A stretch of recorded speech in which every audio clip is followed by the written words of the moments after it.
আমরা মনে করি দেশের জনগণের প্রত্যাশা পূরণ হয়েছে একটি সুষ্ঠু নির্বাচনের মাধ্যমে। পার্লামেন্টের মেম্বার তারা নির্বাচিত করেছে, আর আমরা এতদিন পরে আমরা এই গণতান্ত্রিক রাজনীতি করার সুযোগ পেয়েছি। জনগণও খুশি, আমরাও খুশি।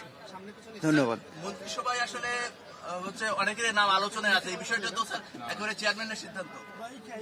এটা এখন পর্যন্ত গোপন আছে, এটার সময় মতো জানানো হবে। যে সপ্তমবারের মতো এখানে এসেছি, এবারের মতো বিড়ম্বনায় কখনো পড়ি নেই। 1 ঘন্টা ধরে এক জায়গায় বসে আছি। বোঝাই যাচ্ছে যে অনেক জঞ্জা বিক্ষুব্ধ বিশৃঙ্খল পরিবেশের মুখোমুখি হতে হবে। তবে আশা করি প্রাণবন্ত একটি সংসদ আমরা পাবো এবং জনগণের সমস্যাসমূহের সমাধান এই সংসদ খুঁজে বের করতে সক্ষম হবে।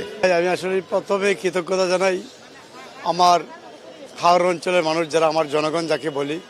আমাদের জনগণের প্রচেষ্টায় আমি সংসদ সদস্য হতে পেরেছি। আজকে আমি শপথ নেব। আমার শপথের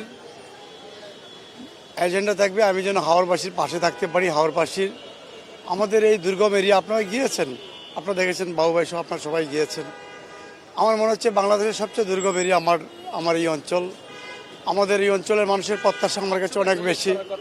আমি জানি না কতটুকু প্রত্যাশা পূরণ করতে পারবো। আমি আমার সাধ্য অনুযায়ী সর্বোচ্চ চেষ্টা করব হাওড় বেষ্টিত এরিয়া আমরা যেন এই হাওড় পাড়ের মানুষকে নিয়ে ভালো উন্নয়নটা করতে পারি। আমাদের চিকিৎসার ব্যবস্থা ভালো নেই, শিক্ষা ব্যবস্থা ভালো নেই, যোগাযোগ ব্যবস্থা ভালো নেই, হাওড়ের অবকাঠামো ভালো নেই। সব কিছুর জন্যই একটা যুদ্ধ করতে হবে। আসলে আমি যুদ্ধ করে আসছি। এটা আমার জন্য নতুন একটা যুদ্ধ, নতুন একটা চ্যালেঞ্জ।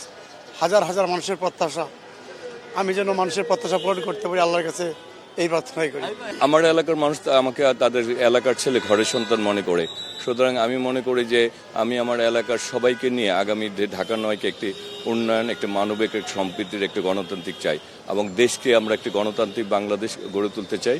আমাদের যারা এই দেশের জন্য যারা রক্ত দিয়েছে, জুলাই আগস্টে যারা রক্ত দিয়েছে, আমাদের সহযোদ্ধারা এবং আমরা শহীদ রাষ্ট্রপতি দেশনেত্রী বেগম খালেদা জিয়া এবং স্বপ্নের বাংলাদেশ তারেক রহমানের নেতৃত্বে একটি পরিকল্পিত বাংলাদেশ আমরা বাস্তবায়ন করতে চাই ইনশাল্লাহ।